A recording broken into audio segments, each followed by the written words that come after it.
Bienvenue sur MEMA, méditation matinale avec l'apôtre Jean-Yves Mbouémé pour votre édification, votre baptisement, votre croissance dans la foi, mais également pour la victoire dans le règne spirituel. La méditation matinale restaurée au cœur de l'humanité comme l'arme donnée par Dieu pour garantir le succès. Josué 1, verset 8. Bonjour, bien-aimé dans le Seigneur, que le Seigneur te bénisse abondamment dans le merveilleux nom de notre Seigneur Jésus-Christ. C'est encore avec joie, je voudrais dire, avec un plaisir qui m'assaille, que je te retrouve sur cette plateforme que le Seigneur nous a donnée, la plateforme de la méditation matinale, MEMA, méditation matinale. Alors, bien-aimé, le Seigneur, chaque fois qu'il nous conduit, il voudrait transformer notre mentalité. Ta victoire vient à partir de la dimension de transformation de ta mentalité. Ta défaite aussi, avant qu'elle ne soit palpable, visible, évidente, elle part d'abord de ta mentalité. Quelqu'un qui est ou bien qui va avoir un échec, tu peux lire d'abord dans sa mentalité et voir qu'il est préparé pour l'échec. Certains préparent l'échec sans le savoir. C'est-à-dire par leur mentalité, ils ont donné la plateforme, ils ont posé les fondements de l'échec. Certains aussi sont déterminés et la victoire et l'échec n'est pas une option pour eux. C'est-à-dire dans tout ce qu'ils ont, il n'y a pas une partie réservée pour l'échec. Leur mentalité est tellement bâtie au succès qu'ils ne peuvent que récolter le succès. C'est pour cela que ce matin, je voudrais que tu laisses ta mentalité être totalement transformée. Que tu laisses ta mentalité t'accorder la victoire totale dans toutes les dimensions. Que tu laisses la parole de Dieu te donner une mentalité de vainqueur au nom de Jésus-Christ. Je prie pour le renouvellement de ton intelligence, pour le changement de ta mentalité. Vous savez, parfois, ce que le diable fait, ce n'est pas les coups qu'il t'inflige. Ce n'est pas ça qui est le plus douloureux ou bien le plus difficile. Ou alors le plus destructif. Non, ce ne sont pas les coups qu'il t'inflige. Mais c'est qu'au travers de ces coups-là, il te bâtit une mentalité. C'est-à-dire, il t'afflige par-ci, il te secoue par-là. Mais ce n'est pas ça qui est son objectif. Son objectif, c'est qu'il veut qu'en toi s'installe une mentalité d'échec, une mentalité de maladie, une mentalité d'incapacité, une mentalité qui va t'amener à chaque fois, même quand il ne sera plus là, à récolter les mêmes effets comme s'il était là. Tu vois, Satan te gifle, mais en te giflant, il te programme pour que chaque fois tu sois victime des gifles. Il te programme dans la mentalité pour que la douleur de la gifle reste complètement imprégnée dans ton système, de manière à ce que même quand il n'y a pas la gifle, toi tu sois en train de souffrir de l'effet des gifles. C'est comme ça que Satan afflige les gens. Parfois, le démon qui a causé quelque chose n'est plus là, mais il a forgé une mentalité en toi qui fait que tu continues de rester là, sans plus bouger. Tu continues de rester là. Et est-ce que cela n'est pas le cas de celui qui est arrivé quand Jésus-Christ lui a dit « Lève-toi et marche ». Jésus-Christ n'a pas prié pour lui. Jésus-Christ ne l'a même pas touché. Jésus-Christ lui a donné de changer sa mentalité. Il lui a dit « Là où tu es là, tu attends depuis de tomber dans l'eau si haut. Tu attends depuis de plonger. Et tu lève-toi seulement, tu prends ton lit, tu pars. » Et quand il a compris la mentalité dans laquelle Jésus l'amenait, la dimension dans laquelle Jésus l'amenait, bien-aimé, 38 ans, Satan l'avait arrêté sur place par une mentalité qui lui disait que tu ne peux pas te lever et les gens vont toujours plonger avant toi et tu vas rester là et il ne te faut... Non, Jésus a changé, il lui a dit, écoute un peu, écoute, je ne sais pas qu'est-ce qui t'a maintenu là, mais lève-toi maintenant et avance. Et je parle à quelqu'un ce matin, lève-toi, avance. Tu attends peut-être que l'ange du Seigneur vienne arrêter ta main. Non, Dieu a déjà tout fait. Il attend que tu changes de mentalité, que tu te lèves, tu avances. Le thème de notre méditation ce matin, sors en vainqueur pour vaincre. Sors en vainqueur pour vaincre. Voilà le thème de la méditation que le Seigneur nous donne ce matin. Sors en vainqueur pour vaincre. Bien-aimé, dans ce verset-là, tu as l'impression qu'il y a une tautologie. qu'il y a une répétition ou bien qu'il y a une suite de mots qui n'ont plus de sens. Parce que sortir en vainqueur, ça veut déjà dire que tu as la victoire. Mais il te demande de sortir en vainqueur et pour vaincre. Lisons ce verset dans le livre d'Apocalypse chapitre 6, le verset 2. Apocalypse chapitre 6 au verset 2. Apocalypse 6, 2. Voici ce que la Bible nous dit. Je regardais et voici parut un cheval blanc. Celui qui le montait avait un arc. Une couronne lui fut donnée et il partit en vainqueur pour vaincre. Bien-aimé, quelque chose attire notre attention ici. Un cheval blanc. La couleur blanche parle de la sainteté. La couleur blanche parle de la pureté. La couleur blanche parle de la consécration. Bien-aimé, la couleur blanche parle du divin, du pur. Donc, une des choses que tu dois savoir si tu dois sortir pour vaincre, c'est qu'il te faut marcher dans la sainteté. Le cheval, on ne lui a pas donné un cheval marron. Il n'a pas pris un cheval noir. Bien-aimé, ne prends pas le cheval noir de la saleté de ce monde. Prends le cheval blanc. Que ta fondation, ta monture pour vaincre, quand tu veux monter sur une monture pour aller combattre et avoir la victoire, arme-toi de la sainteté. Monte sur la sainteté que tu as avec le Seigneur. Monte sur la sainteté que tu obtiens par Jésus-Christ auprès de Dieu. Monte par la sainteté que te donne le sang de Jésus. Le sang de Jésus t'a lavé, t'a purifié. Marche dans cette sainteté et va et tu vas vaincre. Il dit, il a monté un cheval blanc. Et celui qui le montait avait un arc. L'arc, c'est ta capacité. L'arc, c'est l'arme que le Seigneur t'a donné. L'arc, c'est le don que Dieu t'a donné.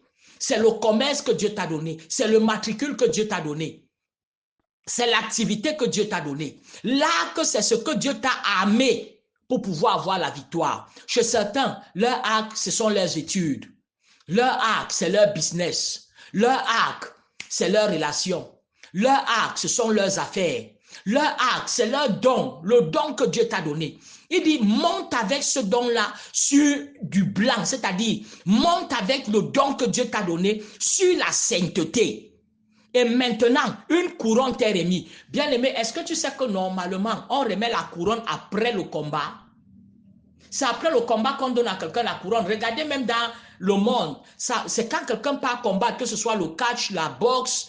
Francis Ngannou n'a pas obtenu la ceinture ou la couronne avant d'avoir combattu. C'est quand tu as fini de combattre qu'on te donne. Mais Dieu te fait tellement confiance. Il sait que si tu es monté sur le cheval de la sainteté et si tu utilises ton arc qui est ton don, lui, par Jésus-Christ, il t'a déjà donné la victoire. Voilà pourquoi Jésus-Christ dit, tout est accompli. Allez maintenant et faites des grandes choses. Donc pour Jésus-Christ, nous marchons et nous sommes déjà couronnés. Ah, quelqu'un ne dit pas amen. Donc, Dieu nous fait tellement confiance. Il sait qu'en Christ, nous avons déjà la victoire. Nous partons pour combattre l'ennemi, mais nous avons déjà la victoire. Nous allons dans le camp ennemi pour briser ce que le diable a volé. Nous allons dans le camp ennemi. Je vais là-bas avec déjà la mentalité de la victoire. Je ne vais pas là-bas comme quelqu'un qui ne sait pas s'il va réussir ou pas. Non, non, non, non, non. Quand je m'engage dans un projet, il n'y a pas l'option d'échec à moi. Non, non, non. Tu sais, lorsque tu regardes une télévision, tu prends la télécommande. Est-ce que tu sais que sur tous les boutons de la télécommande qui manipulent une télévision, il n'y a pas un bouton qui a l'option où la télévision doit s'envoler? Il n'y a pas ça. Appuie n'importe quel bouton, de n'importe quelle manière, la télévision ne peut pas s'envoler.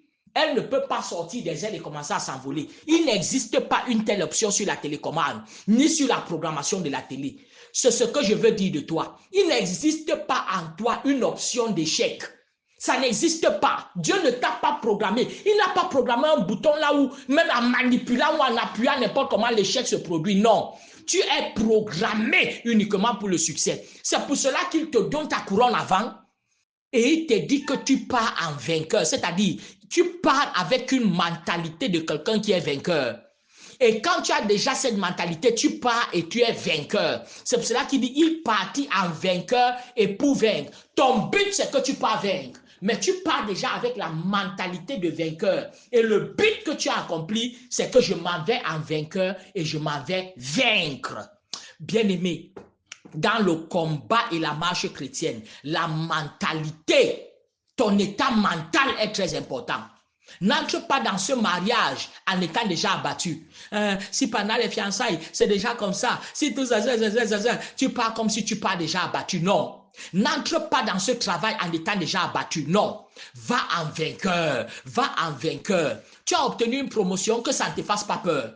Il y a des gens que la promotion, ils ont commencé à regretter. Peut-être il ne fallait pas que je sois promu. J'enlève ce regret. Va en vainqueur dans ton nouveau poste et pour vaincre. Change de mentalité. La Bible dit qu'il est parti. La seule chose qui doit t'effrayer, c'est si tu n'es pas sur le cheval blanc. C'est-à-dire si tu n'opères pas dans la sainteté. Si tu n'opères pas dans la vérité. Mais si tu es sur le cheval blanc de la sainteté, bien-aimé, fais usage de tes dons. Change ta mentalité. Pas en vainqueur. Et ton but, c'est que je m'en vais pour vaincre. Tu ne pars pas pour dire que non, je combats, peut-être il faut avoir échec. Va comme David. David n'avait même pas cette dimension-ci, mais David avait compris. David n'est pas parti en disant que je vais lutter avec Goliath et je ne sais pas, peut-être on va se rouler, après ça il me donne un coup de poing, je lui donne un coup de poing et peut-être je peux réussir à lui faire une prise, on ne sait jamais. On ne sait jamais n'existe pas dans la bouche des enfants de Dieu. On sait déjà, je m'en vais en vainqueur pour vaincre.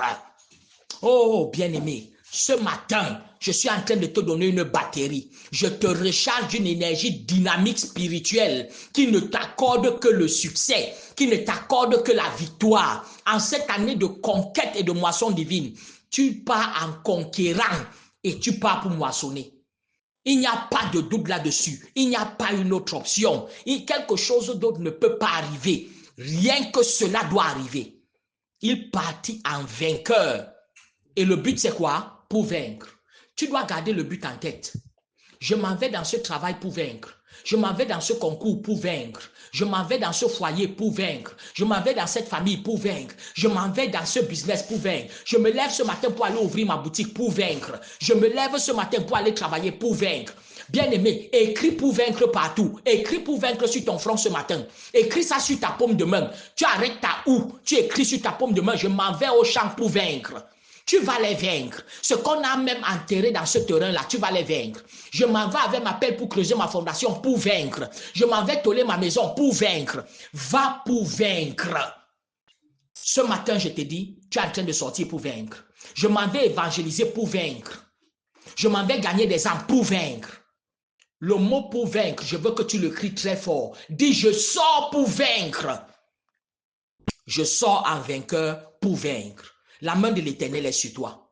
Bien-aimé, je sais que ce matin, quel que soit ce qui se présente à toi, tu es sorti pour vaincre. Comme David, peu importe la taille de Goliath, tu es sorti en vainqueur pour vaincre. Et tu es sur ton cheval blanc. Tu viens sur la sainteté de Jésus. La sainteté, là, ce n'est pas par toi-même. Il dit, notre justice ne vient pas de nous, mais elle vient de Christ. C'est par son sang que je suis sur un cheval blanc. Ma sainteté est sa sainteté. Parce qu'il est saint, je suis saint. Il m'a acquis cette sainteté par son sang sur la croix. Et son sang m'a lavé pour me rendre saint et pur. Je monte donc sur ce cheval. Je m'arme de mon arc. C'est-à-dire du don que Dieu m'a donné, des talents que Dieu m'a donné. Et je m'en vais avec une mentalité changée. Il n'y a pas d'option d'échec. Je m'en vais en vainqueur et je pars pour vaincre. Et Dieu m'a tellement fait confiance. La Bible dit qu'une couronne lui fut remise. Dieu m'a tellement fait confiance qu'il m'envoie combattre, mais avec la couronne de victoire sur ma tête. Ce matin, sors, souris à tes ennemis. Dis-leur que le combattant est sorti et il n'y a qu'une seule chose. Il sort en vainqueur pour vaincre. La grâce du Seigneur est sur toi. Je t'aime beaucoup.